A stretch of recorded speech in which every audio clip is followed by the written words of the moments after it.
La Tierra es la cuna de la humanidad, pero no se puede vivir en una cuna para siempre. Konstantin Tsiolkovsky. Ren, te llamé por una razón. Mira. Mira. Allí está la estrella Epsilon Tucanae, y allí está la estrella 61 Cygni, y más allá, Alvireo. 3 estrellas en total. Hay vida allí, allí y allí. Lo sé, Ren, lo he visto. El pensamiento late allí. Nuestros hermanos en inteligencia viven allí. Pero están increíblemente lejos. Ren, sé que trabajas con el espacio en la academia, ¿verdad? Sí, el espacio, en función del tiempo. Combinemos nuestros esfuerzos, Ren. Quiero comprimir el tiempo. Y entonces podremos ver a los vivos y hablar con los vivos. Eres un teórico, Ren. Dime, ¿es posible? Siento que estoy cerca de una solución, pero mis conclusiones necesitan verificación, y la verificación requiere un experimento. Me alegro de que me entiendas. No somos más que granos de arena en este espacio sin límites. Pero hoy, ahora mismo, lo estamos desafiando. Parece que ha llegado el momento de que se produzcan los acontecimientos descritos en esta novela. Con los contornos de la sociedad creativa ya definidos, queda claro que la teletransportación es un atributo necesario de una civilización de primer nivel, como el generador sin combustible, cápsula de salud y el replicador. Pero es la tecnología de teletransportación la que permite realizar la función de la humanidad unida en su totalidad. Esta función es el asentamiento de nuestra civilización a través de la galaxia y luego por todo el universo. Hoy en día, muchas personas mueren a causa de enfermedades, epidemias, guerras y catástrofes, mientras que otras simplemente mueren de vejez. A pesar de ello, la población de nuestro planeta aumenta rápidamente. ¿Qué ocurrirá en las condiciones de la sociedad creativa cuando la vida humana se convierta en el valor principal? Cuando absolutamente todo el mundo goce de buena salud, desaparezcan las guerras y la delincuencia, cesen las catástrofes naturales y, además, la esperanza de vida de todos aumente hasta 1500 años. En tales circunstancias, la cuestión del asentamiento de la humanidad en la galaxia será más relevante que nunca. ¿Pero cómo? Actualmente estamos separados de las estrellas más cercanas por distancias inimaginables, por no hablar de las galaxias más próximas a nosotros. En efecto, si una nave espacial viaja a una velocidad cercana a la luz, que es de 300.000 kilómetros por segundo, tardará, atención, 2 millones de años en llegar a la galaxia más cercana a nosotros, la nebulosa de Andrómeda. 2 millones de años.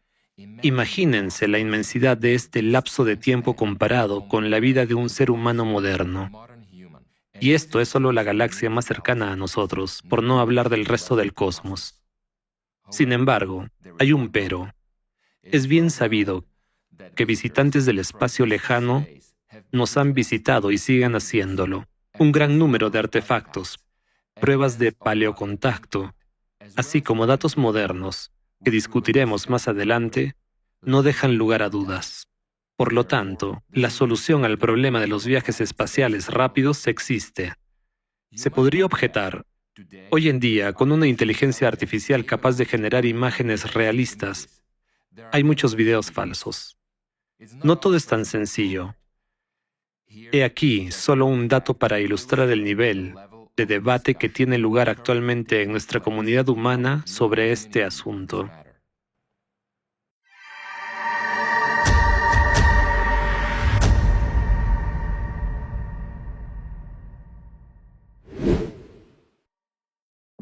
Washington, 26 de julio de 2023, 10 a.m.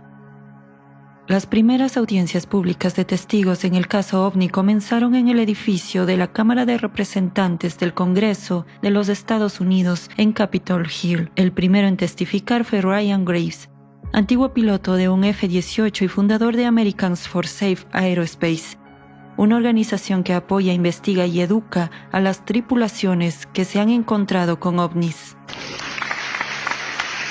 Me llamo Ryan Fox Gray y soy un antiguo piloto de F-18 con más de una década de servicio en la Marina de los Estados Unidos, incluido 2 despliegues en la Operación Libertad Duradera y la Operación Inherent Resolve. He experimentado de primera mano los ovnis avanzados y estoy aquí para expresar las preocupaciones de más de 30 tripulantes de aeronaves comerciales y veteranos militares que me han confiado encuentros similares. Hoy me gustaría destacar 3 cuestiones críticas que exigen nuestra actuación. Mientras nos reunimos aquí, los ovnis están en nuestro espacio aéreo, pero se informa muy poco de ellos. Estos avistamientos no son raros ni aislados, son rutinarios. Las tripulaciones militares y pilotos comerciales, observadores entrenados cuyas vidas dependen de una identificación precisa, son testigos frecuentes de estos fenómenos. El estigma vinculado a los ovnis es real y poderoso y supone un desafío para la seguridad nacional. Silencia a los pilotos comerciales que temen repercusiones profesionales, desanima a los testigos y solo se ve agravada por las recientes afirmaciones del gobierno que cuestionan la credibilidad del testimonio de los testigos oculares. Parte de nuestro gobierno sabe más sobre los ovnis de lo que se informa públicamente.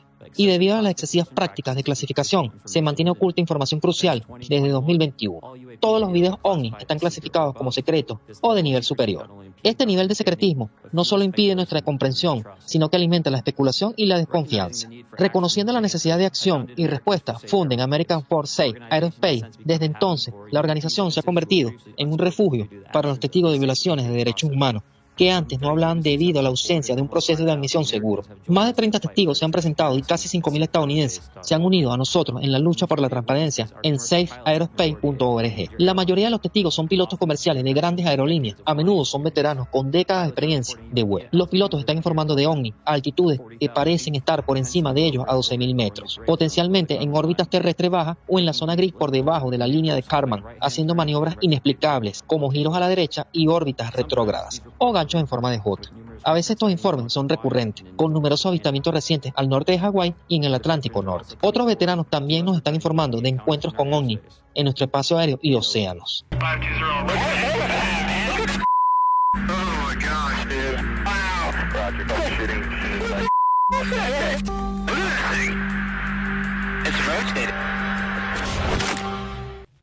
Tengo un caso particular que ocurrió durante el incidente del gimbal. La grabación del sistema Airflyer muestra un único objeto giratorio. Se puede oír a los pilotos mencionar a una flota de objetos, aunque no son visibles en el sistema Flyer. Yo mismo lo vi durante la sesión informativa como parte de los datos del radar en la página de conocimiento de la situación. Me gustaría añadir para los congresistas que estén escuchando esto que existe cierta frustración, yo diría incluso enfado, porque estos pilotos siguen teniendo dificultades para informar de estos incidentes. No tienen las herramientas necesarias para tratarlos con eficacia. Esto demuestra realmente lo grave que es la situación y por qué es tan importante no solo para nuestros pilotos, sino para todo el país. Creo que estos relatos solo son la punta del iceberg y más personas compartirán sus experiencias una vez que sea seguro hacerlo. Para terminar, entiende el escepticismo en torno a este tema. Si todo el mundo pudiera ver los datos de los sensores y los videos que he visto, estaríamos teniendo una conversación diferente a nivel nacional. Insto a que dejemos a un lado el estigma y consideremos el problema de seguridad que esto plantea. Si los ovnis son drones extranjeros, se trata de una cuestión urgente de seguridad nacional. Si es otra cosa, es un asunto para la ciencia. En cualquier caso, los objetos no identificados plantean problemas de seguridad aérea. Los estadounidenses merecen saber qué ocurre en nuestros cielos. Hace tiempo que debería haberse hecho. Muchas gracias. El piloto, Ryan Graves, describió la situación general. Efectivamente, los gobiernos clasifican los datos. Sin embargo, a pesar del secretismo que rodea este asunto, podríamos señalar muchos videos de dominio público cuya autenticidad está fuera de toda duda, aunque tal vez muchos de ustedes sigan mostrándose escépticos al respecto. En efecto, ¿cómo es posible viajar al menos unos cuantos años luz, sobre todo teniendo en cuenta que nadie ha visto nunca esas naves volando en el espacio abierto hacia la Tierra? Basándonos en las capacidades técnicas modernas de nuestra civilización, los vuelos de las naves espaciales probablemente se producirían de la siguiente manera. La nave utiliza enormes depósitos de combustible y teniendo en cuenta su velocidad, viaja no solo miles, sino potencialmente cientos de miles o incluso millones de años hasta su destino, atravesando vastos cúmulos de espacio. Muchos telescopios de diferentes rangos espectrales llevan décadas escudriñando el cielo nocturno. Objetos como estos seguramente se habrían detectado mucho antes de acercarse a la Tierra. Sin embargo, nadie los ha visto volar hacia nosotros. Entonces, quizás no vuelen realmente. Tal vez esta sea la clave para desentrañar la discreta aparición de ovnis en la Tierra. Tal vez aparezcan instantáneamente en las coordenadas deseadas en la órbita de la Tierra o de la Luna.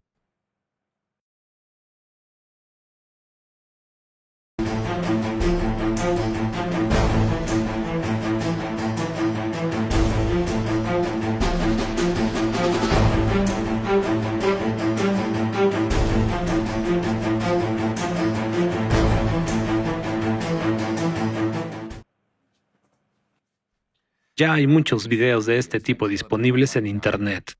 Cualquier escéptico armado con un pequeño telescopio puede ser testigo de fenómenos similares. Los espectadores se están reuniendo. Cuanto más nos acerquemos al punto de no retorno climático, más observadores extraterrestres aparecerán en la órbita de la Tierra.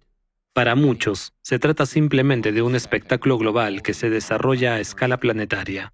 Civilizaciones avanzadas que hace tiempo superaron esta etapa llegan para observar nuestra elección. ¿Cómo atravesará nuestra sociedad el ciclo de cataclismos? No tienen derecho a intervenir. Se limitan a observar.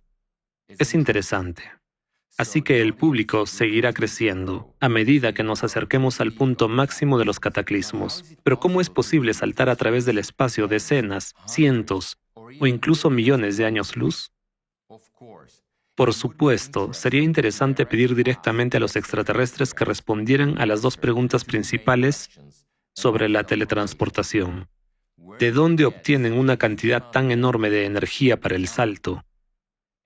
¿Y cómo determinan las coordenadas exactas del punto al que pretenden saltar? Las leyes del universo son tales que nadie tiene derecho a interferir en las decisiones de las personas. No solo las civilizaciones avanzadas, incluso ni siquiera Dios mismo. Por lo tanto, antes de intentar interrogar a los extraterrestres para descubrir los secretos de la teletransportación, miremos más de cerca bajo nuestros pies. Quizá quienes conocen el secreto de los viajes espaciales estén mucho más cerca que los platillos voladores.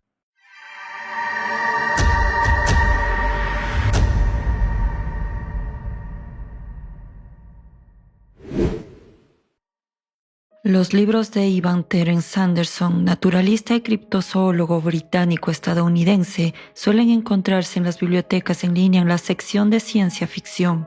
Uno de sus primeros libros es una colección de ensayos titulada Things. El libro original fue publicado en 1967 por Pyramid Books con el título original de Things.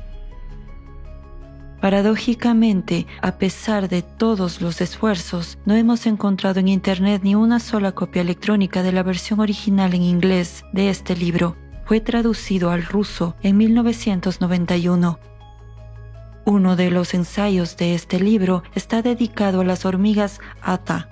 Las reinas Ata son hembras gigantes. Para proteger a la reina, las hormigas obreras construyen una resistente cámara de hormigón que solo puede destruirse con una palanca. La cámara encierra completamente a la reina con solo una serie de pequeños agujeros en la parte inferior para que las hormigas obreras entren y salgan. Las entradas y salidas de las hormigas obreras son mucho más pequeñas que las de la reina. Cuando los investigadores llegaron a esta cámara, cortaron cuidadosamente su lateral y marcaron la espalda de la hormiga reina con pintura. La reina ocupa todo el espacio de la cámara, no puede escapar por sí sola. Después la cámara se cerró durante unos minutos y cuando se volvió a abrir, la reina ya no estaba. En su lugar, apareció en una cámara idéntica a varias decenas de metros de la primera. Este experimento se repitió varias veces. Marcaron la espalda de la reina con pintura a través de pequeños agujeros. Luego rompieron el resistente capullo y cada vez la reina no estaba allí. se teletransportaba a una cámara alternativa. Esto se repitió hasta que abrieron la última cámara de la colonia de hormigas. En la cámara descubierta, la reina se encontraba en perfecto estado de salud y efectivamente era ella, como demostraba la espalda marcada. Se comportaba como si nada hubiera pasado, comiendo y poniendo huevos. Es imposible imaginar que las hormigas Ata consigan excavar un túnel de varias docenas de metros de largo, construir una nueva cámara de hormigón y arrastrar a la reina hasta allí en menos de una hora, o incluso en unas pocas horas. Según Sanderson, los resultados de estos experimentos indican que las hormigas Ata han desarrollado un sistema de teletransportación para los miembros más importantes de la sociedad, que se activa en caso de emergencia. Esto es totalmente posible, sobre todo porque no hemos encontrado confirmación de este fenómeno por parte de otros entomólogos. Sin embargo, no debemos olvidar que según los conocimientos científicos modernos, un abejorro no debería poder volar, pero no lo sabe y sigue volando.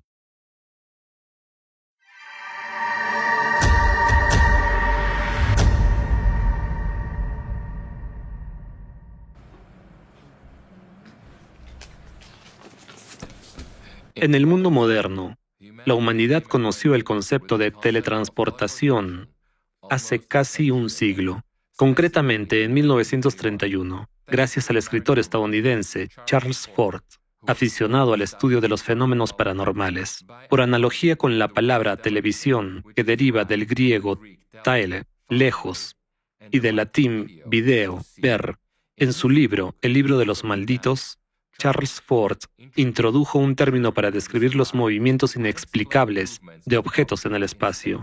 La palabra latina portare significa transportar.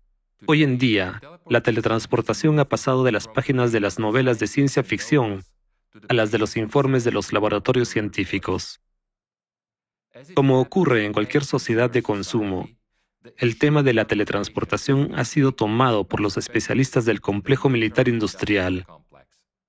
Por supuesto, no se puede aprender mucho de fuentes abiertas, pero algo de estos trabajos sigue apareciendo. Esto nos da la oportunidad de evaluar las tendencias y las direcciones del desarrollo. Antes de adentrarnos en la esencia de la teletransportación y sus principios, debemos examinar el terreno en el que se encuentra la ciencia moderna.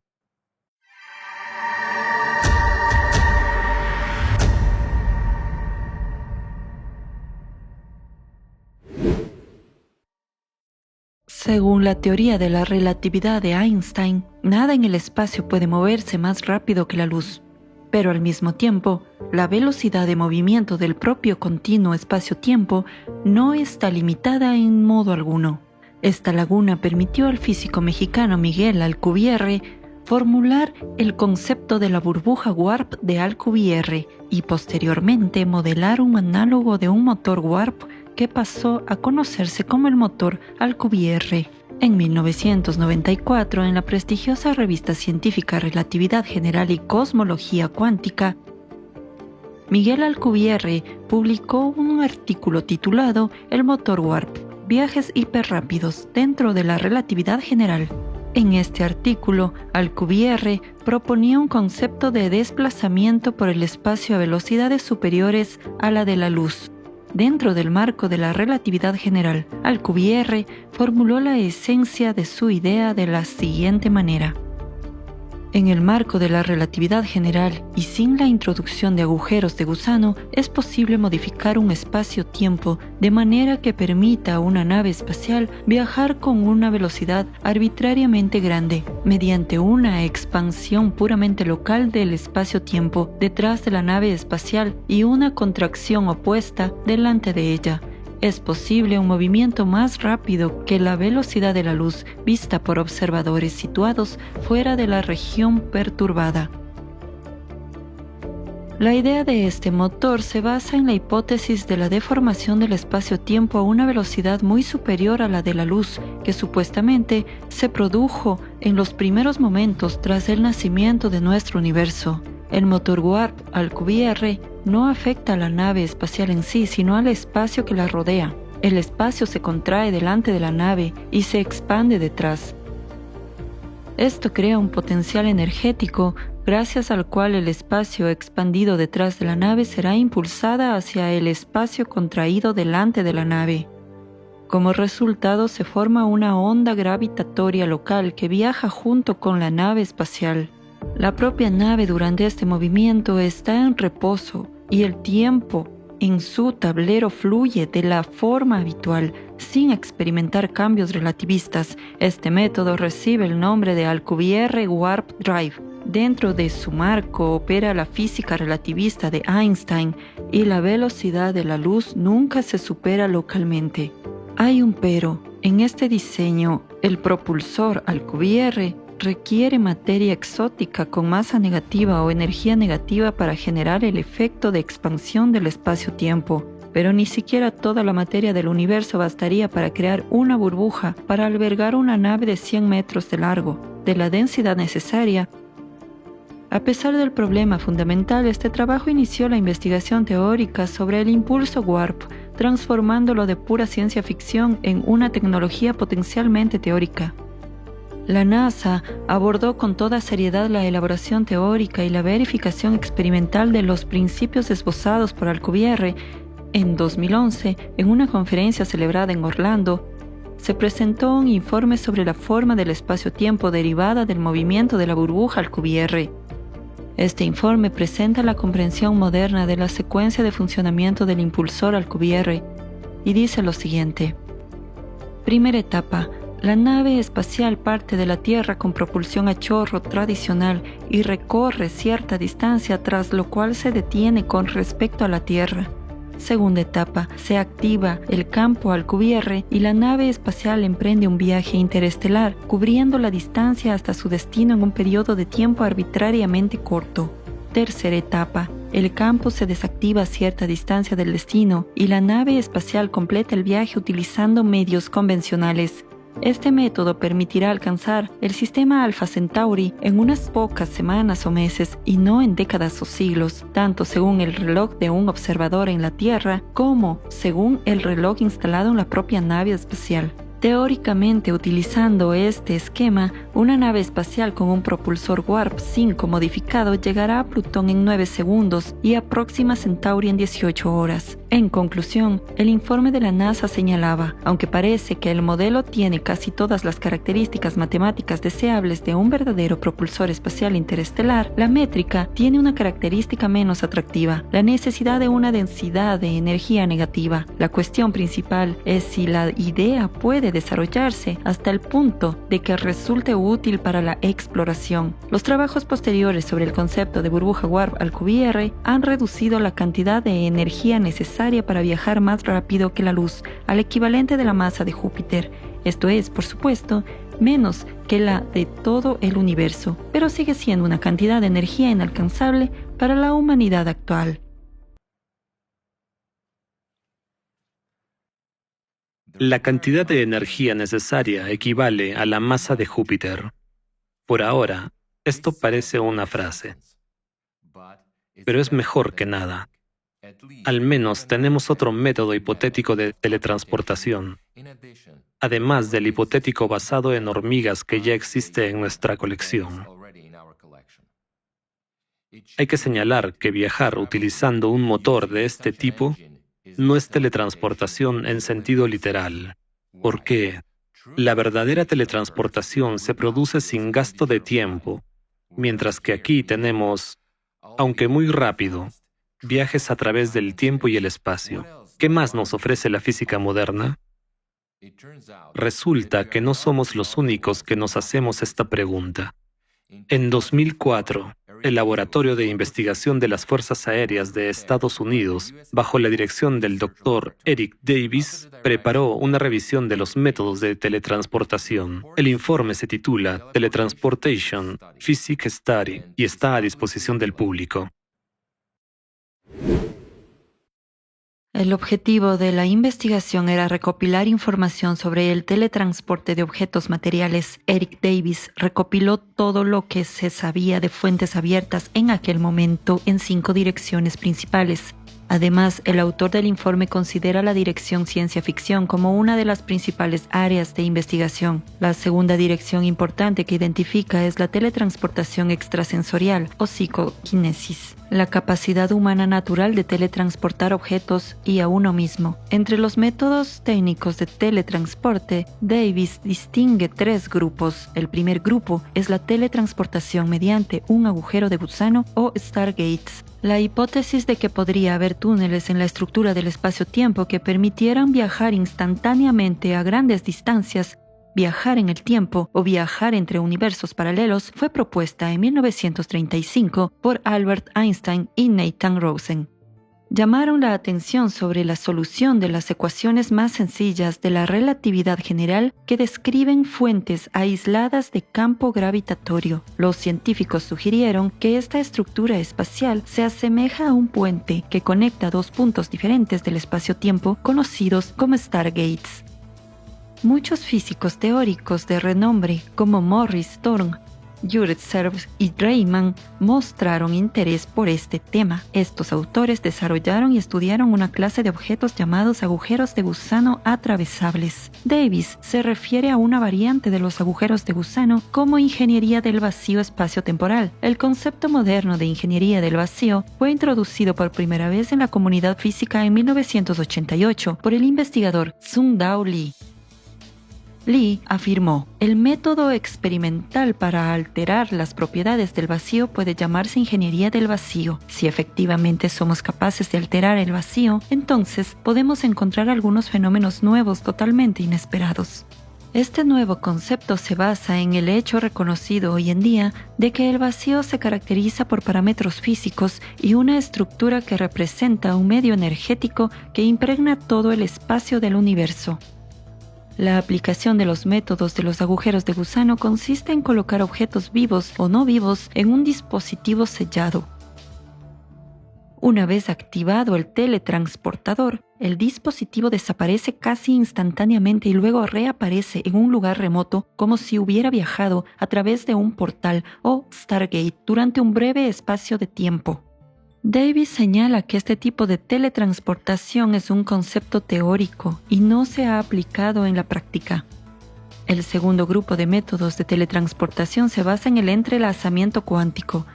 El principio de este grupo consiste en transferir el estado cuántico de un sistema y sus correlaciones a través del espacio a otro sistema.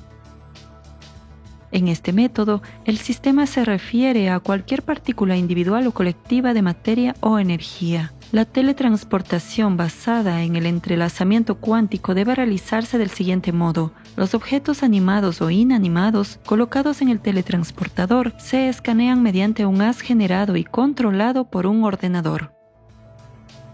El haz de exploración codifica toda la información cuántica contenida en el objeto en bits ordenados de información, creando así una copia digital del objeto, su plantilla. A continuación, el haz de exploración desmaterializa el objeto transmitido y almacena su patrón en una memoria intermedia. Todos los componentes atómicos del objeto desmaterializado se convierten en un flujo de materia o energía pura. A continuación, el teletransportador transmite este flujo y la señal de información cuántica al destino de un haz de compresión circular. En el teletransportador receptor, el flujo de energía se dirige a la memoria intermedia de la plantilla, donde se recombina con la información cuántica y devuelve al objeto su forma original. Davis señala que en el teletransporte cuántico son los estados cuánticos de los objetos los que se destruyen y recrean, no los objetos en sí. El tercer grupo de métodos de teletransporte descrito por Davis en el informe es el teletransporte por agujeros. El teletransporte de agujeros implica mover personas u objetos inanimados entrando en otras dimensiones espaciales o universos paralelos. Este inusual concepto de teletransporte fue propuesto por Konstantin Leshan en 1999. Leshan describe el teletransporte de objetos a través de nuestro universo utilizando las propiedades geométricas del espacio-tiempo. Según este concepto, se supone que existe un espacio nulo más allá de nuestro universo. El rasgo característico de este espacio nulo es que tiene forma de punto. En otras palabras, en el espacio de este punto, la distancia entre dos puntos cualesquiera es siempre cero. Leshan se refiere a este espacio como un agujero. El mecanismo de teletransporte de este modelo funciona de la siguiente manera. Un objeto se traslada más allá del universo, creando una superficie cerrada a su alrededor. Una esfera de agujeros formada por agujeros de vacío. En el interior de esta esfera de agujeros, el objeto deja de existir, ya que los objetos no pueden existir más allá del universo. Sin embargo, simultáneamente, el objeto existe ahora en todas partes del universo. Por tanto, si el objeto existe en todas partes, puede ensamblarse en cualquier otro punto del universo. Leshan señala que un dispositivo de teletransporte debe de formar el espacio-tiempo para que los puntos inicial y final del universo coincidan, mientras que la geometría de la deformación debe parecerse momentáneamente a la geometría de un agujero negro para formar un canal entre los dos puntos. No hay espacio para el movimiento, por lo que no hay paso del tiempo durante el teletransporte. El único gasto energético de este esquema de teletransporte es la energía necesaria para deformar el espacio-tiempo. El informe de Davis señala que este concepto teórico aún no ha alcanzado un nivel de madurez técnico que permite establecer la viabilidad de este tipo de teletransporte.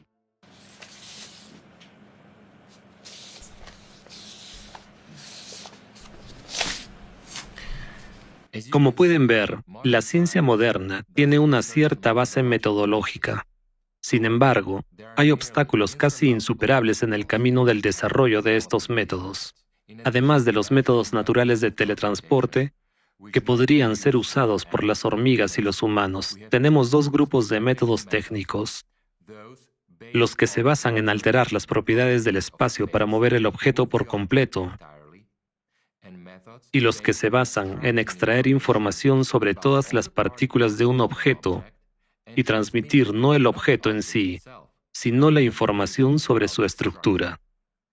Para resolver el problema utilizando el primer grupo de métodos, modificando las propiedades del espacio, necesitamos conocimiento sobre la estructura del vacío. Hoy en día, la ciencia llama astutamente vacío al vacío físico, eludiendo así la prohibición de mencionar el éter mundial. Esta prohibición se estableció hace 100 años y sigue vigente hasta hoy. Por lo tanto, la ciencia se ve obligada a hablar en términos alegóricos e introducir el mismo éter con nuevos nombres. En este camino, nos enfrentamos a la estupidez humana como obstáculo insuperable. La Santa Inquisición no terminó en el siglo XVIII. Resurgió bajo nuevos nombres como organizaciones similares a las comisiones sobre pseudociencia. Ahora, a los herejes de la ciencia no se les quema en la hoguera. Ahora, los herejes lo hacen todo ellos mismos. Tienen accidentes de coche, se caen por la ventana, acaban repentinamente con su vida por suicidio y cometen otros actos fatales contra sí mismos. Ya hablamos de esto en detalle en la película El progreso detenido. Así que no profundizaremos en este dramático asunto, sino que seguiremos adelante. Pasando al segundo grupo de métodos, también nos encontramos con un obstáculo insuperable. Para teletransportar a una persona sería necesario extraer información de todos los átomos de su cuerpo, transmitir esta información a través del espacio y luego grabarla en otros átomos en el extremo receptor. Así, la persona se reconstruiría transfiriendo información de los átomos del punto de transmisión a los átomos del punto de recepción.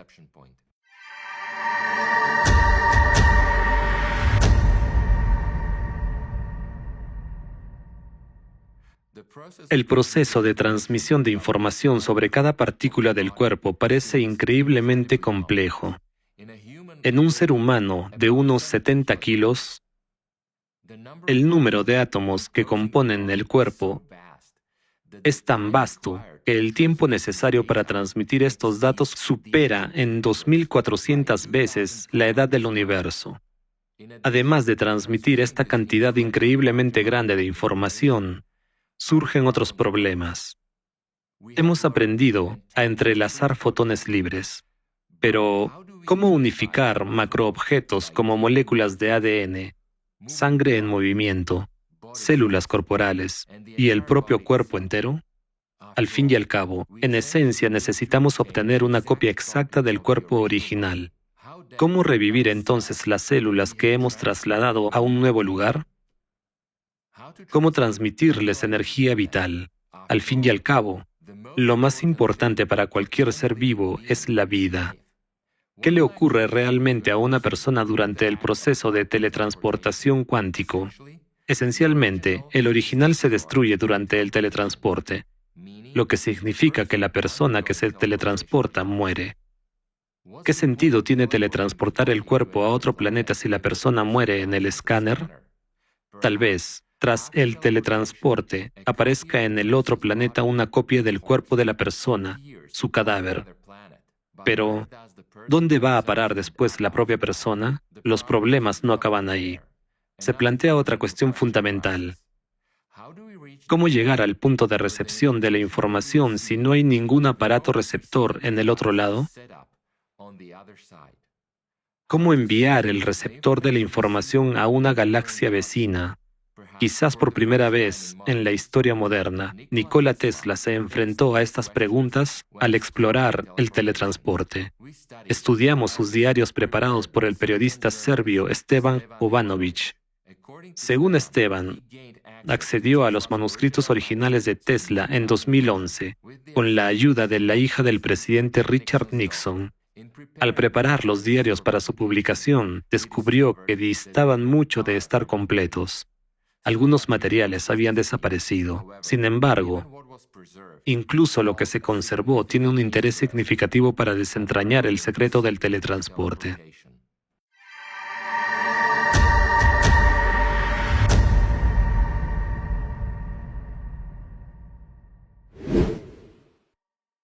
Julio de 1884. En un barco que viaja de Europa a América, viaja un joven desconocido para todos. Se trata de Nikola Tesla. En ese momento tenía 28 años. Tras experimentar todas las penurias del viaje por mar a través del Atlántico, Tesla anotó en su diario sus primeras reflexiones sobre el problema del teletransporte. Qué insensato es perder tanto tiempo viajando de Europa a América y soportar tanto sufrimiento. Navegar en barcos, incluso modernos, es muy atormentador. Incluso los propios marineros acostumbrados al mar y que consideran el barco su hogar, se alegran tanto al llegar a puerto como los niños al recibir regalos. Al 9º día de viaje, tuve otra intuición. Me di cuenta de que un espacio tridimensional bajo la influencia de fuerzas electromagnéticas pronunciadas, me refiero a fuerzas gigantescas, puede enrollarse en un tubo. Me resulta difícil explicar la esencia de este proceso en términos sencillos, para que la gente que no sabe matemáticas y física pueda entenderlo. Enrollar en un tubo me parece la explicación más adecuada. Tome una hoja de papel, enróllela en un tubo, perfórela con una aguja y desenróllela. Verás lo separadas que están las perforaciones. Pero mientras el papel estaba enrollado, estaban cerca, muy cerca. Si el espacio puede plegarse utilizando ondas electromagnéticas muy potentes, los continentes pueden acercarse y cualquier cosa puede transportarse a cualquier parte en fracciones de segundo. Esta increíble idea me asombró tanto que casi me caigo por la borda. Me prometí a mí mismo que, a la primera oportunidad, empezaría a desarrollar esta idea. Pasarían años antes de que Tesla pudiera empezar a poner en práctica su idea del teletransporte. Escribió al respecto lo siguiente: diferentes investigaciones tienen diferentes costos. Este proyecto es muy caro porque requiere la construcción de al menos 4 electroimanes extremadamente potentes y varios gastos más. Cuando planteé el nuevo proyecto, la gente se rió abiertamente de mí. Por alguna razón, la gente percibe como imposible lo que va más allá de su comprensión. Intenté explicar que los motores eléctricos también parecían un cuento de hadas, pero no conseguí convencer a nadie. Aunque nadie compartía la idea de Tesla sobre la posibilidad de la teletransportación, siguió fiel a su sueño. Espero con impaciencia el día en que pueda enviar un regalo a mi hermana Maritza. Me imagino su sorpresa cuando de repente aparezca en la mesa una caja de caramelos con una nota mía encima, para mi querida hermana, de tu querido hermano. Tonterías, puras tonterías, pero no me negaré este placer. Me quedan tan pocos placeres en la vida que no puedo descuidar ninguno. Espero vivir para ver el día en que un contenedor con carga viaje de Nueva York a París o Londres en menos de un segundo. En 1936, Tesla encontró por fin apoyo a sus esfuerzos en el Departamento de Defensa de Estados Unidos. Se convirtió en el jefe del proyecto Arco Iris, cuyo objetivo era resolver el problema de la transportación segura de personas y objetos a larga distancia utilizando campos electromagnéticos. El proyecto se basó en mis propios desarrollos. La dirección general del proyecto corrió a cargo de un viejo amigo, Van. Conseguimos grandes éxitos en cuyos detalles no voy a ahondar porque no estoy autorizado a hacerlo, pero puedo decir lo que he dicho antes. El problema se resolvió en términos generales. Conseguimos el resultado deseado, poder transportar objetos de distintos tamaños. Se puede decir que es posible el movimiento de cualquier objeto independientemente de su tamaño. Desde el principio advertí a Van de que solo procedería a experimentos con personas cuando estuviera completamente seguro de su seguridad. Me presionaron, me ofrecieron recurrir a voluntarios de entre los militares o a criminales condenados a muerte, pero me mantuve inflexible. Mis principios morales son inquebrantables. Los experimentos peligrosos solo puedo realizarlos conmigo mismo. De repente, me enteré de que uno de los grupos bajo la dirección científica del propio Van había iniciado en secreto experimentos con personas sin informarme. 4 de las 7 personas implicadas en los experimentos murieron. Otras 3 sufrieron trastornos mentales y una de estas 3 empezó a experimentar frecuentes ataques epilépticos. ¿Qué te dieron estos experimentos?, pregunté. 4 cadáveres y 3 inválidos. ¿Qué has conseguido? Hasta ahora nada, respondió Van, pero lo conseguiremos. En otras palabras, dejó claro que no tenía intención de renunciar a los experimentos con humanos. Renuncié a mi cargo, entregué a Van todos mis archivos relacionados con el proyecto y le dije que no quería volver a verlo. Lo que acabamos de ver parece una película de terror. Sin entender lo que hacen, estos supuestos científicos ponen en peligro la vida y la salud de muchas personas.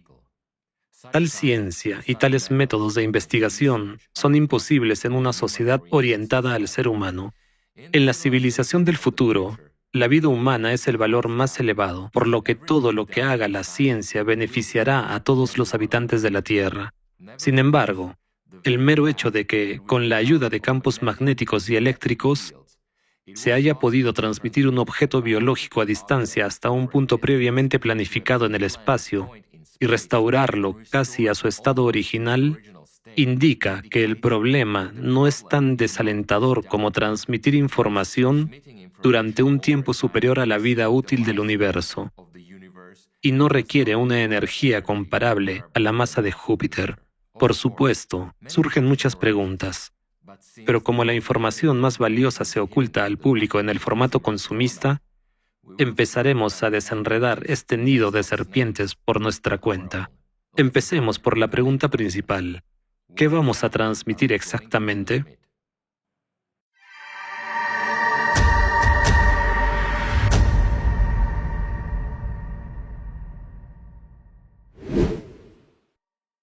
Todo lo que hoy conocemos, desde las partículas subatómicas hasta los átomos, desde el polvo de nuestros zapatos hasta los cúmulos de las galaxias en el espacio lejano, existe gracias a la información organizada. Es precisamente la información organizada la que crea la materia, determina sus propiedades, volumen, forma, masa y otras características. En otras palabras, hablamos de la información como fuerza que organiza el mundo material. Dawson Church, filósofo, escritor e investigador de salud, escribió en su libro Mind to Matter: de la mente a la materia, la energía no es un epifenómeno de la materia. La energía está organizando la materia. Cada objeto tiene su propio campo de energía. Tiene una forma y unas características específicas determinadas por la información. Harold Bohr científico de la Universidad de Yale, Estados Unidos, estudió este tipo de campos. Bohr llegó a la conclusión de que estos campos no son generados por organismos vivos, sino que crean materia formando líneas de fuerza alrededor de las cuales se reúnen átomos, moléculas y células. En su libro Blueprint for Immortality: The Electric Patterns of Life, escribió: al construir formas vivas, los campos de la vida anulan las leyes normales de la química y la física. Obligan a átomos y moléculas a adoptar y mantener a través de constantes cambios de material disposiciones estables que se descomponen en compuestos más simples después de la muerte de la forma.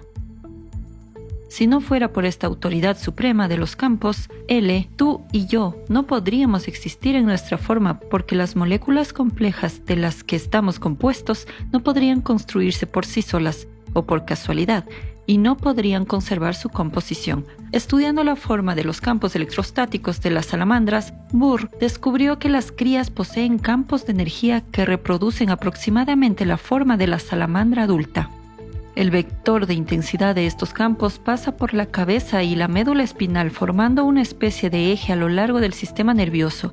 Bohr quiso determinar en qué fase del desarrollo animal aparece por primera vez este eje y descubrió que ya existe en los óvulos maternos. Observó un efecto similar en las plantas. Incluso por el campo de una semilla se puede determinar los indicadores genéticos, así como determinar si la planta será fuerte o débil. Una vez el científico fotografió una semilla de planta y descubrió en la placa fotográfica una imagen exacta que brillaba con la forma de la planta adulta. Después de que esta semilla germina, el organismo joven comienza a desarrollarse dentro del campo de energía y en el proceso de crecimiento simplemente llena esta forma de energía. La fractalidad también caracteriza a todo el universo. Según el diseñador aeronáutico y físico teórico soviético Robert Orosz Divartiny, el universo es una entidad única que existe en todas partes y en todo momento. Al estar simultáneamente en distintos lugares y momentos, es finito e infinito, como una serpiente que se muerde la cola.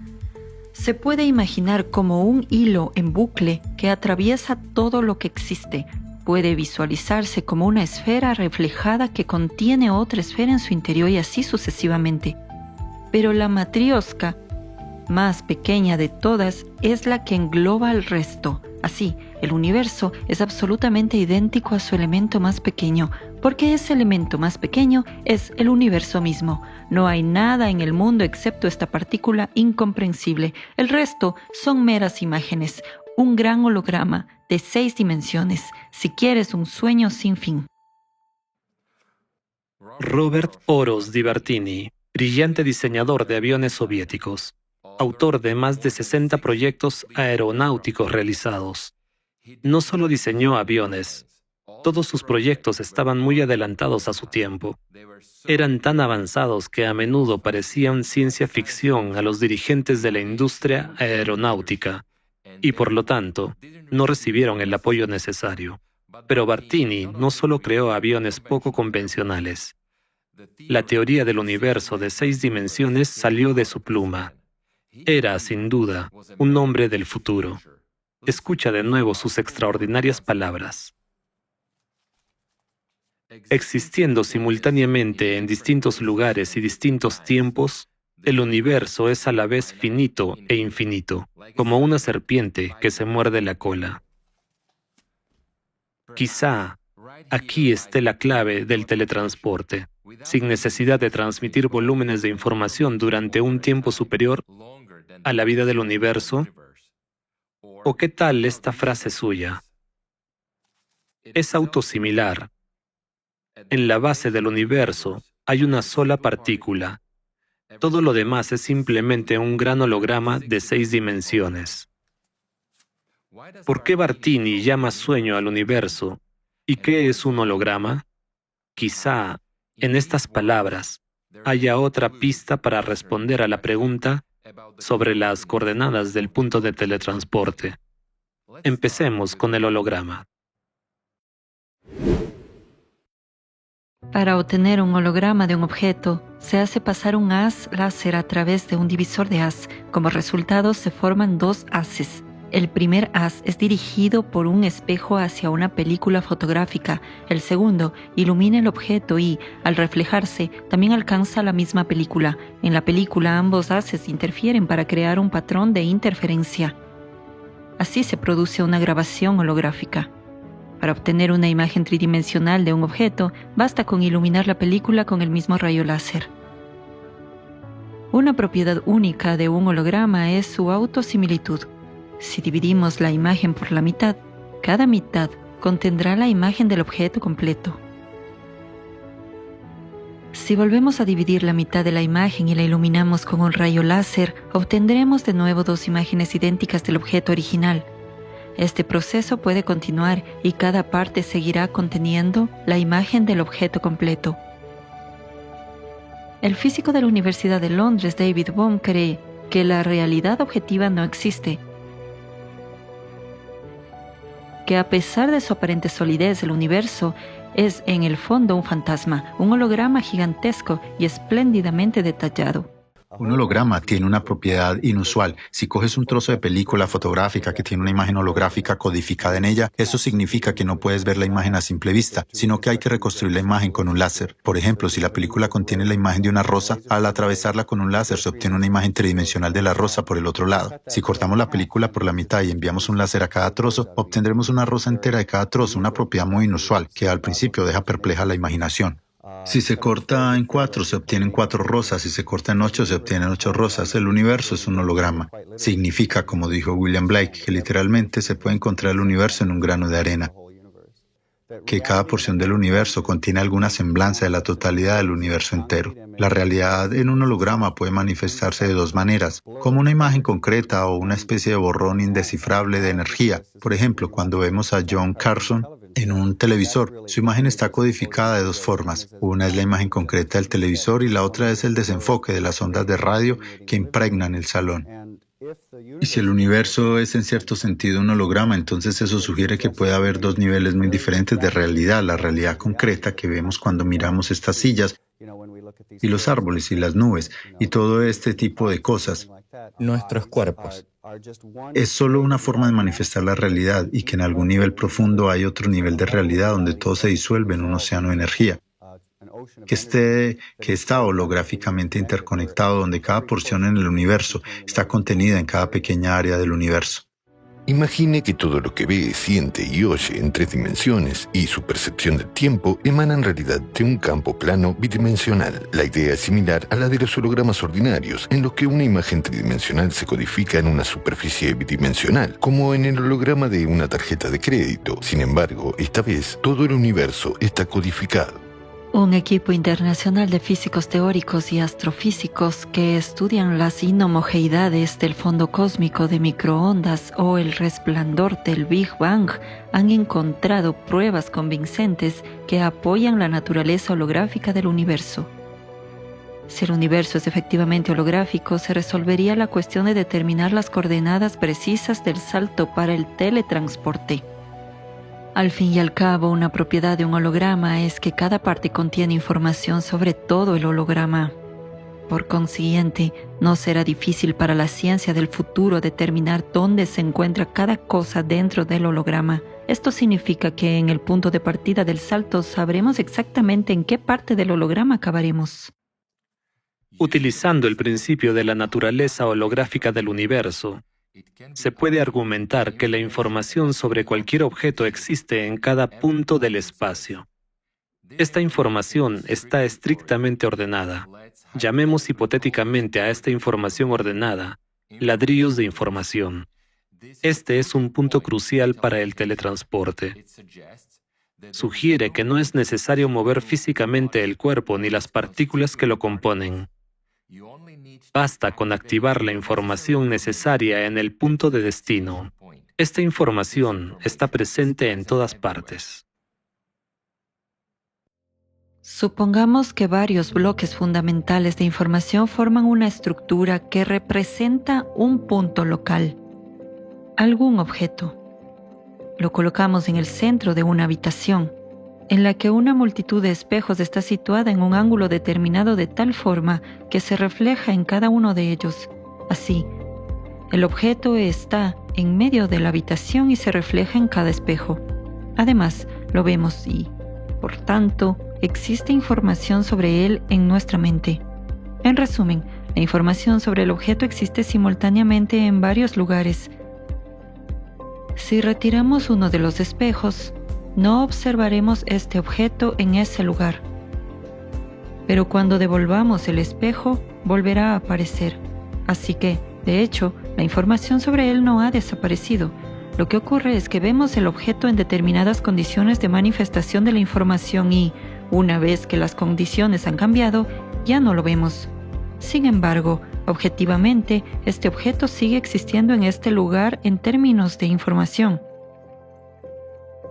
El reflejo puede tener un flujo continuo, por lo que significa que este objeto existe en cada punto de esta habitación y, por cierto, no solo de la habitación, sino también del espacio fuera de los límites de la habitación, independientemente de que lo veamos o no.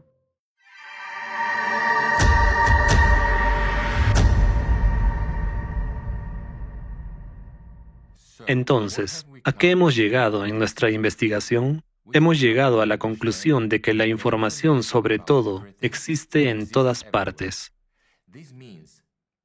Esto significa que si se produce un cambio en un lugar, la información sobre este cambio se refleja instantáneamente y sin gasto de tiempo en todos los puntos del universo. El universo es holográfico y autosimilar, es decir, el quantum más pequeño de materia contiene información sobre todo el universo. El mapa del universo existe en cada uno de sus pequeños ladrillos. Si pudiéramos leer esta información, sabríamos exactamente a dónde saltar. La segunda implicación importante de la holografía es que el vacío absoluto no puede existir. Incluso donde, según la ciencia moderna, no hay nada, debe conservarse una estructura o marco espacial. Si no fuera así, se violaría el principio de autosemejanza. En esos lugares el universo dejaría de ser semejante a sí mismo. La cuestión sobre el quantum espacial, donde el elemento más pequeño del espacio en el que se refleja el universo, sigue abierta.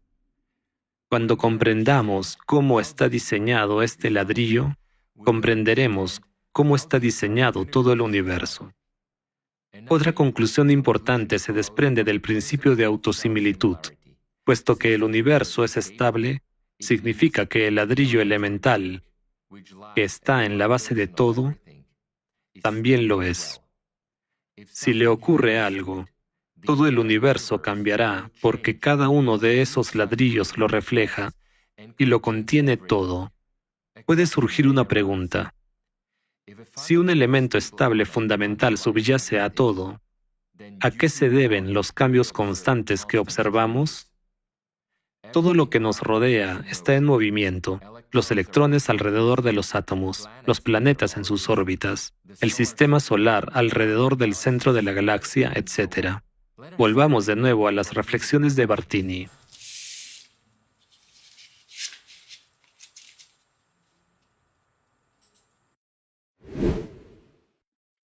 Ante mí, el péndulo de un reloj oscila. En sus posiciones extremas el péndulo se detiene. Entre estas posiciones está en movimiento. Filmé las oscilaciones del péndulo con una cámara de cine. Las posiciones sucesivas del péndulo se muestran una al lado de la otra a lo largo de la película, todas presentes aquí, inmóviles en la misma medida. Pero todos los fotogramas están ligeramente borrosos. Durante la exposición el péndulo se ha movido y el centro del peso no se representa como un punto, sino como una raya. Aumento la velocidad de filmación, la duración de la exposición se hace cada vez más corta y la raya se hace cada vez más corta. ¿Qué ocurrirá en el límite? Obtendré una secuencia de puntos discretos inmóviles, muy próximos entre sí. Aquí está el punto, luego desaparece inmediatamente y vuelve a aparecer allí, cerca. ¿Se trata del mismo punto o ha desaparecido uno y ha aparecido otro? ¿Cuál es la naturaleza del movimiento? ¿Es una suma de posiciones inmóviles o una suma de desapariciones y reapariciones? Si es una suma de posiciones totalmente desprovistas de movimiento, ¿cómo aparece el movimiento? Si es desaparición y reaparición, ¿dónde desaparece el punto y de dónde reaparece? ¿Surge de la nada? ¿Se destruye cuando desaparece o existe alternativamente en el ser y en la alteridad? ¿Qué es la alteridad? ¿Y qué es el ser? Tales eran las reflexiones de Bartini. En efecto, cuando llegamos al momento más pequeño, en el que no hay cambio sino que hay una imagen estática elemental, surge la pregunta, ¿de dónde viene? A continuación surge otra pregunta, ¿cómo se produce el cambio?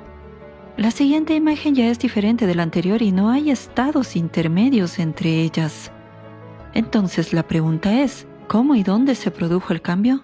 Muchos siglos antes de Bartini, la doctrina budista de la momentaneidad del ser, Sanicavada, contenía pensamientos similares sobre la cuántica elemental de la existencia. Según Sanicavada, la realidad más elevada consiste en momentos puntuales llamados dharmas. Los dharmas, derivados de la raíz sánscrita ur, que significa sostener, apoyar, son portadores indivisibles de elementos que fragmentan la corriente de la existencia. A cada momento los dharmas surgen y desaparecen formando un nuevo patrón. Los dharmas están en constante movimiento en un flujo de devenir y destrucción. Cada dharma existe solo durante un momento en el tiempo. El mundo material es una corriente interminable de dharmas que son intrínsecamente simples e indivisibles. Además, desde la perspectiva de Sanicavada, la materia no existe en absoluto, solo hay una sucesión de dharmas. Percibir el mundo por los seres vivos es similar a percibir fotogramas en una cinta cinematográfica. Estos fotogramas se mueven a tal velocidad que el ojo del observador no puede discernir su separación. Los dharmas crean para el observador una ilusión global de una realidad estable y constante.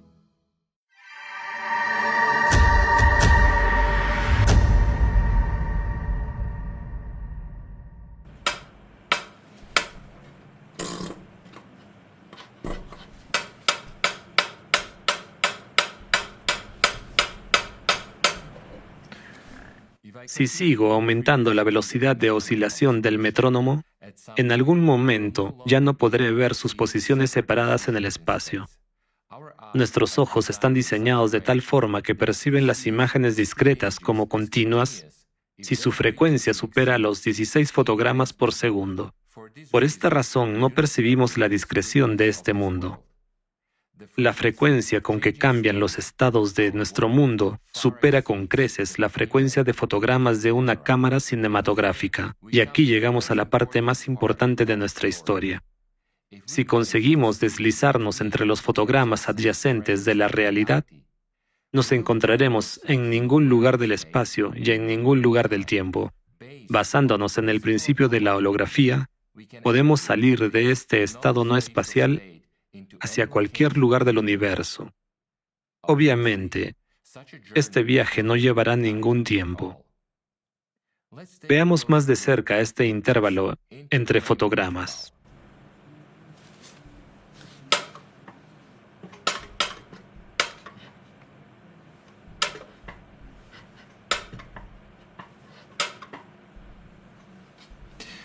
No es tarea fácil indagar en los cimientos mismos de la creación. En primer lugar, tratemos de comprender con qué rapidez se alternan los fotogramas de la realidad en la cinta cinematográfica de nuestro mundo. Pero al intentar medir la velocidad de fotogramas, nos encontraremos con un obstáculo complicado. Todos nuestros instrumentos están dentro del propio mundo y obedecen sus reglas, mientras que nosotros necesitamos medir el tiempo entre momentos de inexistencia.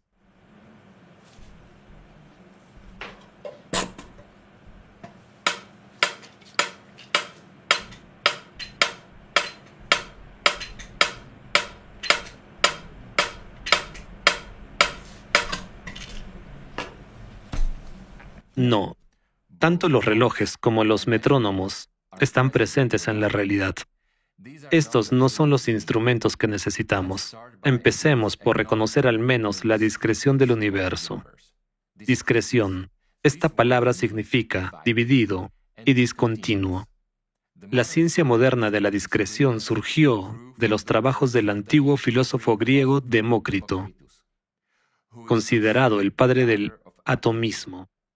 Tenía una hipótesis sobre la existencia de la base primaria del mundo, los átomos, las partes más pequeñas y puntiformes del espacio y las partículas más diminutas de la materia. Con el tiempo, los conocimientos antiguos se distorsionaron y se perdieron, y la doctrina budista de Sanicabhada se conoció en Occidente mucho más tarde. La humanidad habría seguido viviendo con estas ideas si a principios del siglo XX no se hubieran descubierto fenómenos que no pueden explicarse con la mecánica de Newton y la electrodinámica de Maxwell.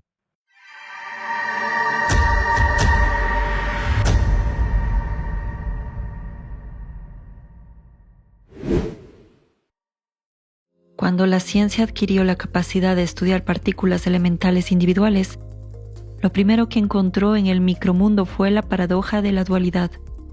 Resultó que las partículas tienen una naturaleza dual. Por ejemplo, un fotón puede ser simultáneamente una partícula y una onda cuando la física se acostumbró a esta realidad. La naturaleza presentó una nueva paradoja. Los espectros de emisión de diversas sustancias no coincidían con los calculados. Fue necesario reconsiderar los fundamentos mismos de la recién nacida física de las partículas elementales. Fue una auténtica catástrofe para la ciencia. La paradoja recibió el nombre de catástrofe ultravioleta. Según todos los cálculos, la densidad espectral de la radiación de un cuerpo negro debería ser proporcional a su temperatura e inversamente proporcional a la longitud de onda a la que se realiza la medición, hasta la cuarta potencia. Sin embargo, los datos experimentales sugerían lo contrario. En un intento de resolver este problema, en 1900, el físico alemán Max Planck propuso la idea de que la emisión y la absorción de energía son discretas en la naturaleza. Considerando el proceso de intercambio de energía entre un cuerpo incandescente y el espacio circundante, Planck supuso que el intercambio se realiza en forma de pequeñas porciones de energía. Describió este proceso matemáticamente y llegó a una fórmula que coincidía exactamente con la distribución de energía en el espectro del Sol y otros cuerpos calientes. De este modo, el concepto de la porción más pequeña de energía, un quantum, entró en la ciencia moderna. El quantum de energía introducido en los cálculos de Max Planck apareció en la fórmula final como quantum de acción, una cantidad que es el producto de la energía por el tiempo. Esta cantidad recibió el nombre de su descubridor, constante de Planck. El valor de la constante de Planck no puede deducirse de otros cálculos, es una constante física fundamental cuyo valor viene determinado por la naturaleza de nuestro universo. El descubrimiento de esta constante revolucionó la física de la época. Proporcionó la base para la discreción del campo electromagnético y de todas las partículas elementales. Y se estableció que incluso la luz se propaga en quantum. Como resultado de investigaciones posteriores, resultó que el átomo no se parece en nada al modelo planetario propuesto por Rutherford y Bohr. El electrón no orbita alrededor del núcleo como un planeta alrededor del Sol, sino que su contorno se asemeja al de una nube o al de las aspas de un ventilador giratorio, consiguiendo llenar todas las partes de su órbita simultáneamente. En la práctica, esto significa que es imposible predecir dónde estará el electrón en un momento dado. Los físicos se dieron cuenta de que habían descubierto un mundo en el que los electrones pueden saltar de una órbita a otra sin moverse por el espacio intermedio. Según la hipótesis del doctor en filosofía Yuri Grindyevich Ivanov, tal comportamiento del electrón puede explicarse por el parpadeo o, en otras palabras, la discreta aparición y desaparición de vórtices de electrones con un desplazamiento de precisión en las coordenadas de su aparición en el espacio y el tiempo. Esto significa esencialmente la alternancia de la aparición y desaparición de la materia. En otras palabras, la materia se crea mediante flujos de energía vorticiales discretos. Los físicos llaman a esto fluctuaciones cuánticas. Una fluctuación cuántica es un estado de vacío físico parecido a un caldo hirviendo, en el que aparecen y desaparecen constantemente partículas virtuales. La observación práctica de la realidad de la aparición de partículas virtuales se manifiesta, por ejemplo, en el desplazamiento de Lamb. Como vemos, La ciencia física comprendió la discreción de la energía hace más de 100 años. Pero la pregunta sigue siendo, ¿dónde está el electrón mientras pasa de un estado a otro?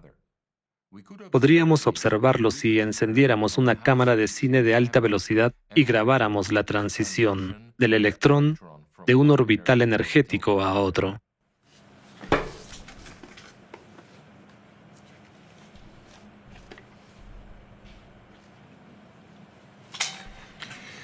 Sin embargo, por analogía con el quantum fundamental de energía de Planck, podría existir un límite teórico que no nos permitiera discernir fotogramas individuales del movimiento del electrón. Tal vez este intervalo discreto sea el menor tiempo posible en el universo. ¿Qué sabe hoy la ciencia sobre este quantum de tiempo? En el mundo material, cuando decimos que un cuerpo se mueve, queremos decir que cambia de posición en el espacio durante un cierto periodo de tiempo. Esto es lo que nos dice el sentido común, pero ¿qué es el tiempo? Esta es una de las preguntas más difíciles que puede plantearse en física. Somos buenos midiendo el tiempo, pero aún no sabemos muy bien qué estamos midiendo exactamente.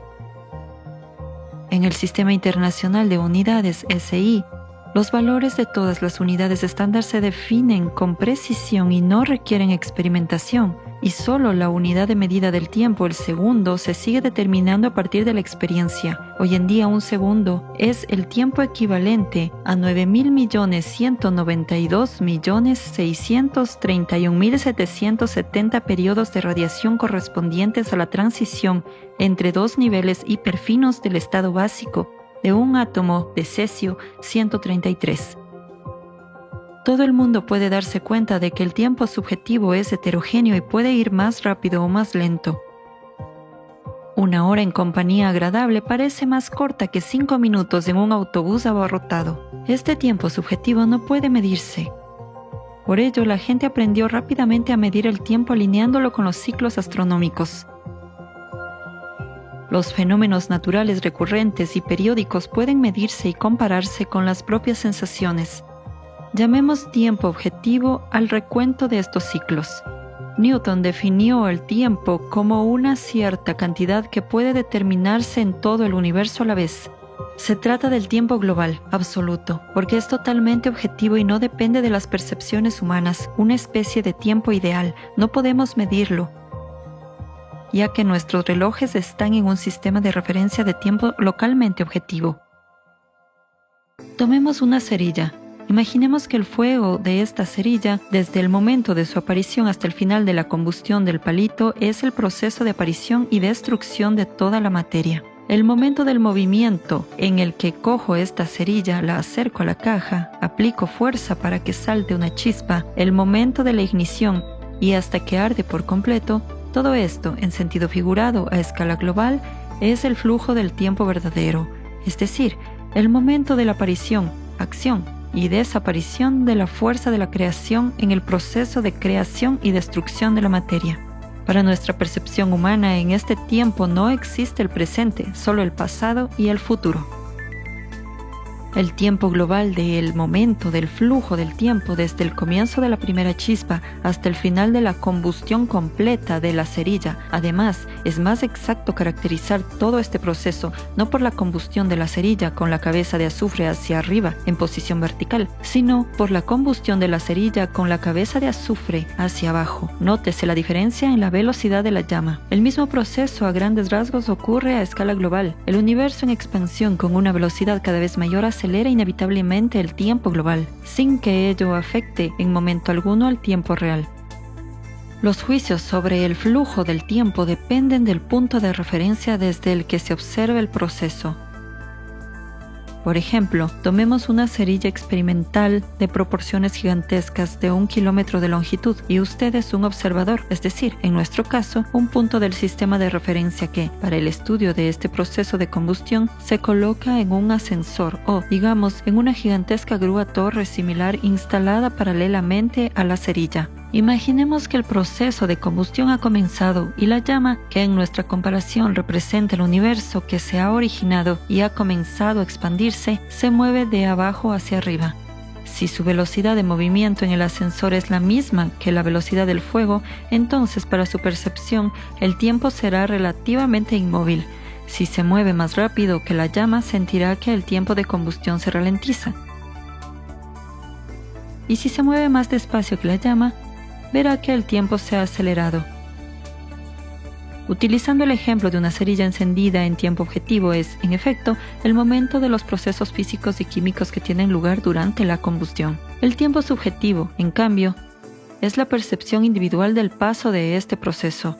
Sin embargo, dado que el tiempo global se acelera constantemente, el tiempo objetivo también se acelera en consecuencia. Sin embargo, desde la perspectiva de la percepción subjetiva, el tiempo objetivo no cambia para los individuos. Por ejemplo, un día sigue constando de 24 horas, como siempre.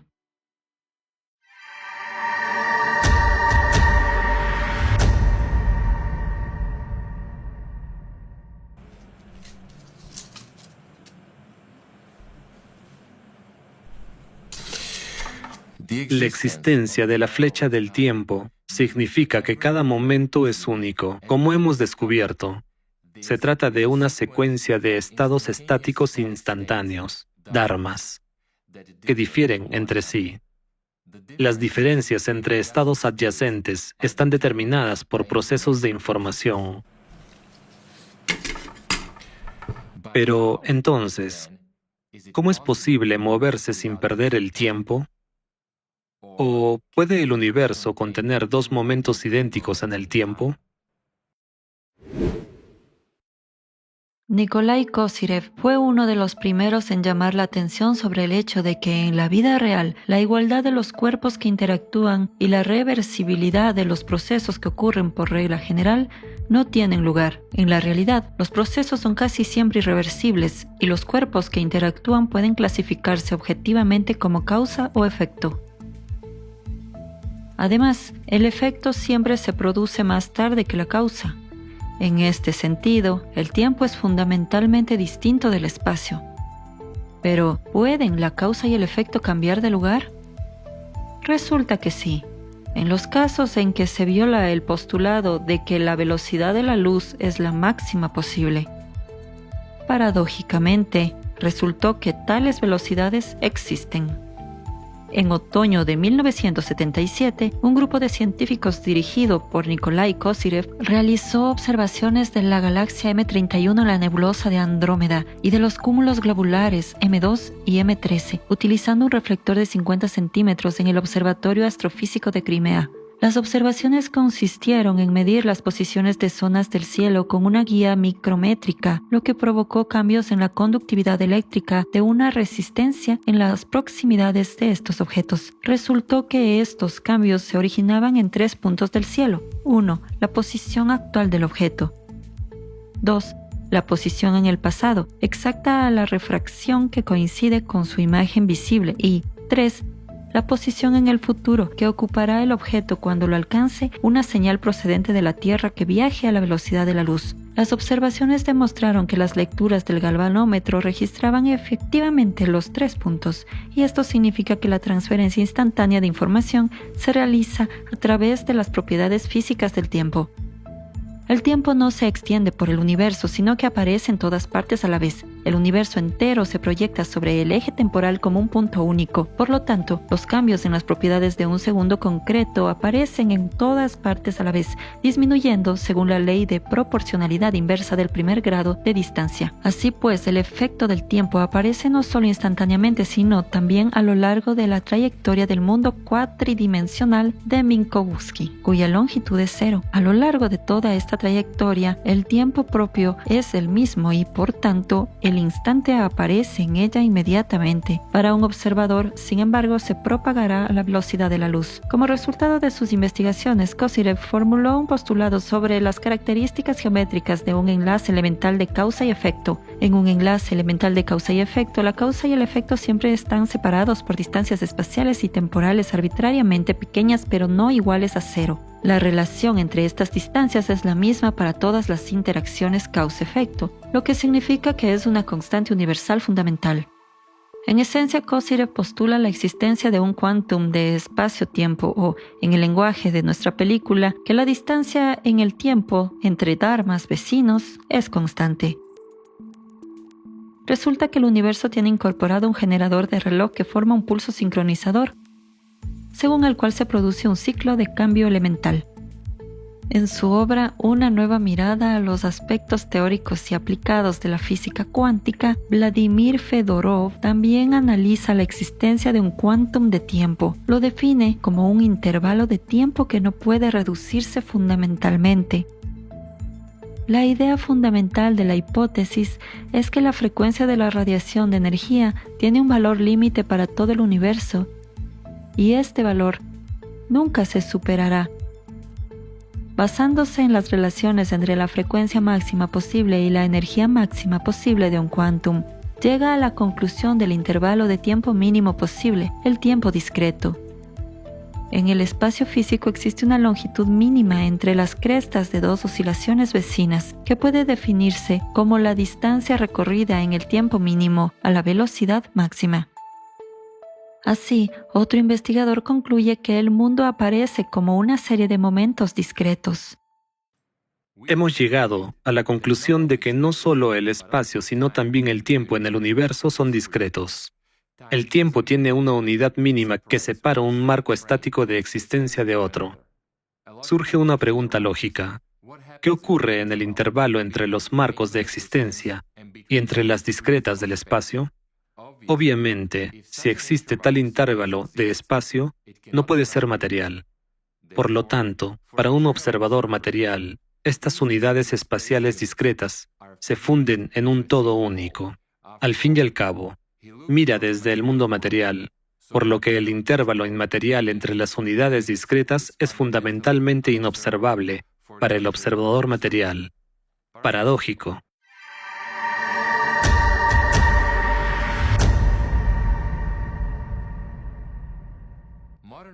La física moderna conoce el límite Grayson-Zatsepin-Kuzmin, que impone una restricción fundamental a la energía de los protones que viajan desde otras galaxias a través del espacio intergaláctico y llegan a los observadores terrestres. Esta limitación existe porque las partículas procedentes de fuentes de otras galaxias deben perder toda su energía en su camino hacia nosotros, dado que tienen que viajar durante millones y miles de millones de años. Imaginemos, por ejemplo, una partícula que ha viajado desde la galaxia GNZ11. GNZ11 es actualmente la galaxia más lejana conocida por la humanidad. Su luz tardó más de 13.000 millones de años en llegar a los telescopios terrestres. Sí, 13.000 millones de años. Y durante todo este tiempo, la partícula siguió volando directamente hacia nosotros sin desviarse, hasta que finalmente alcanzó el telescopio.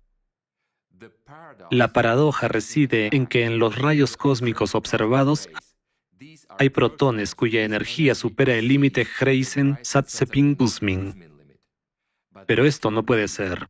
Después de todo, durante todos estos miles de millones de años que la partícula vuela hasta nosotros desde GNZ11, interactúa constantemente con la radiación cósmica de fondo de microondas que se formó en el momento de la creación del universo y que está constantemente presente en cada punto. Debería perder su energía al interactuar, pero las observamos. ¿Cómo es posible? Surge una hipótesis, atractiva por su simplicidad. Quizás las partículas no vuelan hacia nosotros a lo largo de miles de millones de años, sino que aparece en el lugar adecuado exactamente en el momento en que empieza a ser observada. Si esta hipótesis es correcta, entonces todo lo que vemos a nuestro alrededor es, como se dice hoy en día, una banal estafa. Como explicó Papa Carlo A. Buratino, el hogar está dibujado en un trozo de lienzo viejo. Cuando empezamos a observar una estrella lejana, significa que su luz ya ha llegado hasta nosotros en forma de fotones.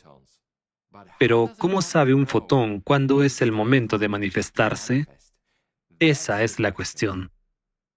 La respuesta está en la naturaleza holográfica de nuestro universo. Los hologramas muestran objetos en un espacio tridimensional. Los espectadores no necesitan gafas especiales para ver el objeto desde arriba, desde abajo o desde todos los lados. Esta tecnología se utiliza en diversos campos, como presentaciones, museos y campañas publicitarias. Un holograma es un registro tridimensional de la luz reflejada por un objeto. Reproduce con precisión los contornos del objeto y lo muestra desde distintos ángulos en movimiento continuo. Para crear una imagen de este tipo se utiliza un rayo láser. Se divide en dos ondas. La onda de referencia procede de la fuente de luz. La onda del objeto se refleja en el objeto de grabación. Las superficies tienen diferentes propiedades reflectantes, por lo que la intensidad de la onda del objeto cambia en función de dónde incida el rayo láser. La luz reflejada de la onda objeto se registra en una placa fotográfica, formando el holograma. Así pues, si aplicamos el principio de la holografía a nuestro mundo, resulta que se necesita un determinado sustrato, marco o matriz para su formación. Nuestros ojos pueden actuar como sensores incorporados para percibir este holograma, de forma similar a las gafas de realidad virtual. La física moderna se ha acercado a la idea de que todo el espacio de nuestro universo representa un medio ordenado de alta densidad compuesto por partículas estacionarias, muy pequeñas. El conocimiento de estas partículas está disperso en los mitos y leyendas de muchas culturas de todo el mundo. Estas partículas se denominan Po. Las partículas Po estacionarias forman un marco estático. En sentido figurado, este marco puede imaginarse como una red cristalina plana que llena todo el universo. Esta estructura inmaterial es el armazón de la matriz universal. A nuestro entender, se asemeja a un objeto, algo así como un ladrillo. La altura de la cara lateral de este ladrillo es 1/72 del tamaño de su base. Se puede establecer una analogía entre el entramado de la matriz universal y una pantalla de visualización. Cada celda de la red es como un píxel de la pantalla. En esta pantalla universal se forma una imagen volumétrica de nuestra realidad en 6 dimensiones. En otras palabras, es una imagen de 6 dimensiones a diferencia de aquella en la que ahora estamos observando la acción de esta película. Existimos dentro de esta pantalla matriz. La expansión del universo está limitada por el tamaño del ladrillo. Una analogía clara es que una imagen multidimensional no puede ir más allá de los límites de la pantalla. Bartini llegó a esta conclusión y escribió sobre ella en su obra El espacio de 6 dimensiones de Bartini. ¿Cómo están organizadas sus células? Todo el entramado universal está formado por un número fijo de células idénticas que en el espacio tridimensional adoptan la forma de cubos y están separadas de las células vecinas por 6 paredes, las membranas matriciales. La membrana matricial es una estructura inmaterial única caracterizada por la llamada paradoja de las dimensiones. En el reino tridimensional, la membrana matriz prácticamente no tiene grosor y sin embargo existe de verdad, y su espacio interior es ilimitado. La acción principal que da vida a todo el sistema material tiene lugar a través de la membrana matriz, su centro. El número de células a lo largo de la vida del universo es constante. Ningún acontecimiento puede cambiar el tamaño o la posición mutua de las células de la matriz. En el centro de cada célula matriz reside una partícula Po estacionaria. El número de partículas Po estacionarias, así como el número de células, es constante a lo largo de la existencia del universo. Nada puede mover una partícula Po estacionaria más allá de los límites de su célula matriz. La célula matriz es la unidad discreta elemental del espacio, un elemento de la autosimilitud descrita por Bartini. Toda la materia visible o invisible está formada por partículas Po fantasma. A diferencia de las partículas Po estacionarias, que ocupan siempre la misma posición en el entramado, las partículas Po fantasma nunca se detienen. Están en constante movimiento. A diferencia del número fijo de partículas Po estacionarias, su número cambia constantemente. Todo el universo visible está formado precisamente por estas partículas Po fantasma. La partícula Po fantasma tiene una propiedad importante: puede penetrar la membrana de la matriz y participar en el proceso de intercambio de energía e información. Debido a esta propiedad de las partículas Po-fantasma, toda la materia tiene un carácter discreto de su movimiento.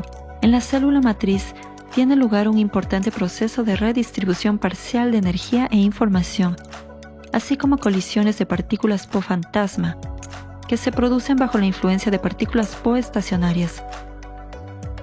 Este proceso determina el posterior desarrollo, transformación o destrucción de la materia formada por partículas Po-fantasma.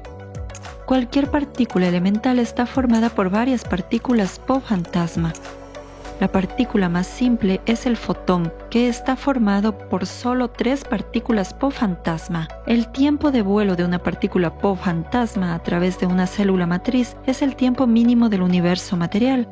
Así, una célula de la matriz representa la unidad discreta más pequeña del espacio y tiempo. Del mismo modo que los objetos de tamaño inferior a un píxel no pueden visualizarse en la pantalla global de la matriz no puede haber valores espaciales y temporales más pequeños que el tamaño de la célula matriz y el tiempo de vuelo de una partícula Po-fantasma a través de la célula. El ciclo elemental de la existencia puede describirse del siguiente modo. Primero, surgimiento de las partículas Po-fantasma de las membranas. Este es el comienzo de la existencia de un dharma, un ciclo del ser material. 2. Interacción de las partículas Po-fantasmas con las partículas Po estacionarias, intercambio de energía e información. Esto representa el tiempo elemental de la existencia de la materia, un momento del ser. 3. Desaparición de las partículas Po-fantasma en las membranas de la matriz. El universo vuelve a la no existencia hasta el siguiente ciclo de existencia, pero este no es el nivel más bajo de estructuración de la materia. Las propias partículas Po, tanto fantasmas como estacionarias, están formadas por septones, objetos aún más pequeños, pero esa es otra historia.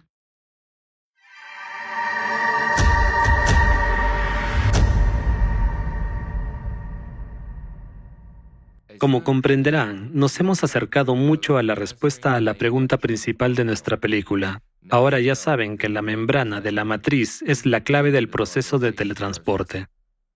Al igual que las partículas elementales que atraviesan la membrana desaparecen de la pantalla de la matriz global, los macroobjetos compuestos de partículas elementales también desaparecen en la membrana matriz a cada instante. La cuestión del teletransporte implica organizar los procesos de información dentro de la membrana matriz de tal manera que el macroobjeto teletransportado pueda aparecer en otro lugar específico del universo. Esto es posible porque cualquier objeto es un holograma formado por una partícula Po fantasma durante su manifestación en el marco actual de existencia. Dentro de la membrana no existe ni el tiempo ni el espacio. Por desgracia, efectos como el verdadero teletransporte son fundamentalmente imposibles para la física moderna. Actualmente, la ciencia oficial opera dentro de los límites de la realidad formada por la pantalla global de la rejilla matriz. Para entender el teletransporte, hay que ir más allá de esta pantalla.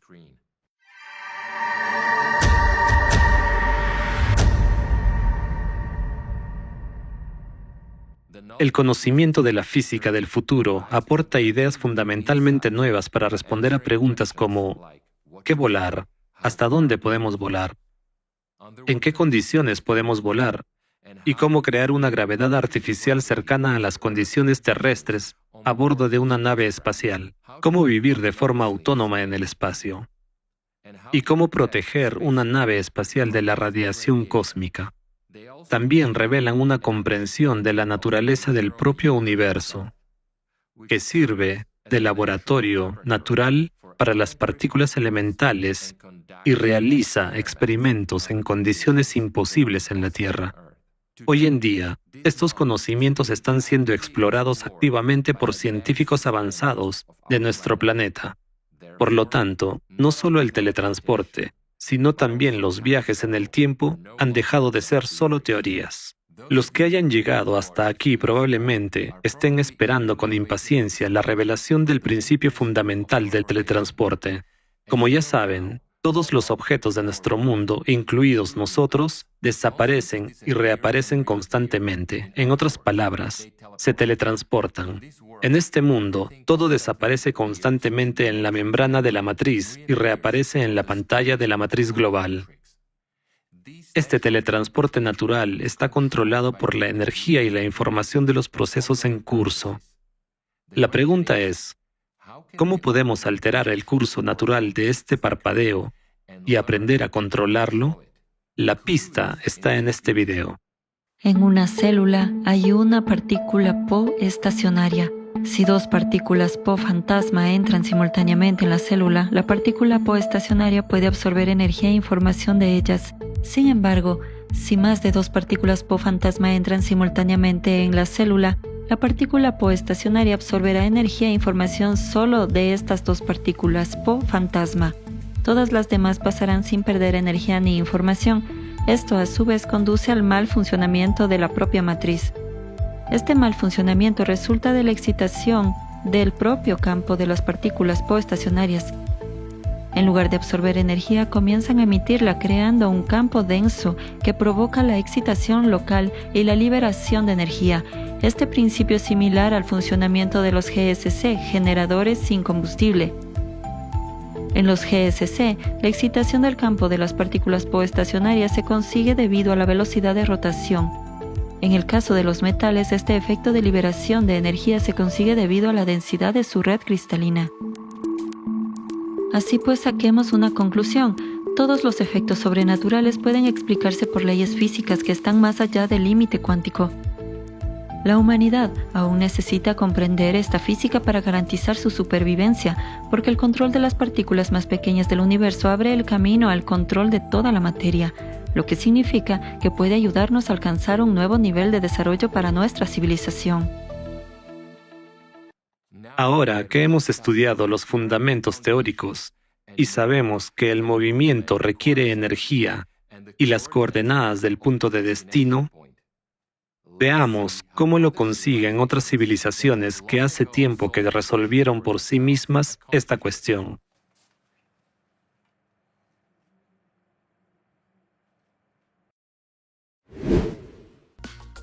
Desde los comienzos de la aviación, la electricidad estática ha sido un problema importante.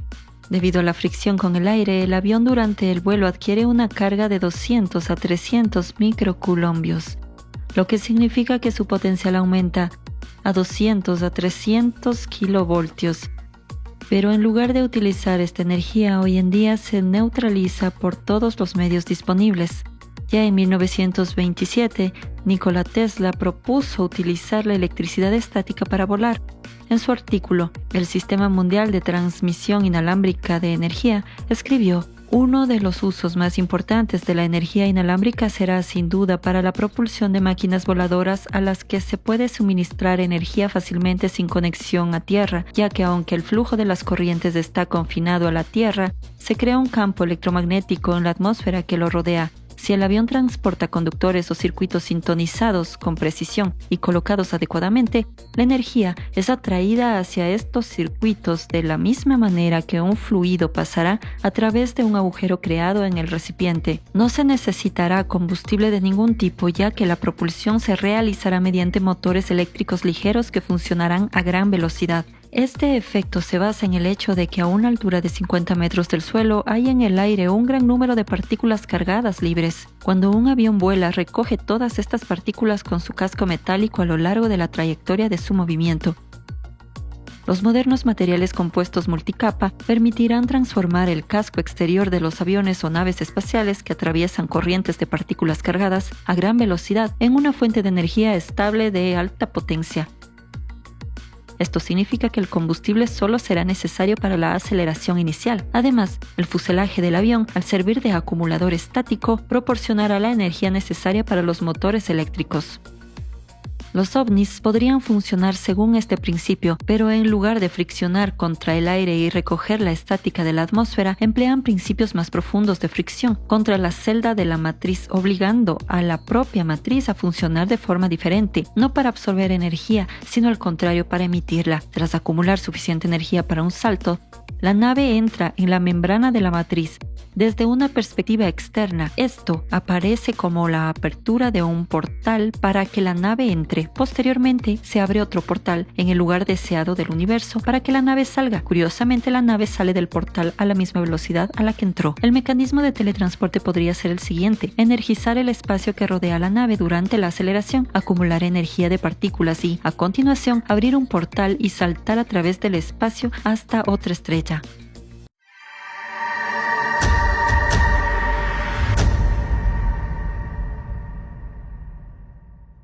Así pues, el principio universal de la física moderna es romper el equilibrio en una zona local de la pantalla de la matriz global, que forma las llamadas leyes de la física o la realidad objetiva que estudia la ciencia contemporánea. Como dicen los ingleses, el que paga al músico elige la canción. Hoy en día, la ciencia está financiada principalmente por grupos financieros e industriales y a través de sus grupos de presión por organismos gubernamentales. Naturalmente, en tales circunstancias, se ve obligada a servir a los intereses de quienes la financian. La tarea de la ciencia de los nuevos tiempos es hacer que la matriz sirva a toda la humanidad, a todos y a cada uno de nosotros.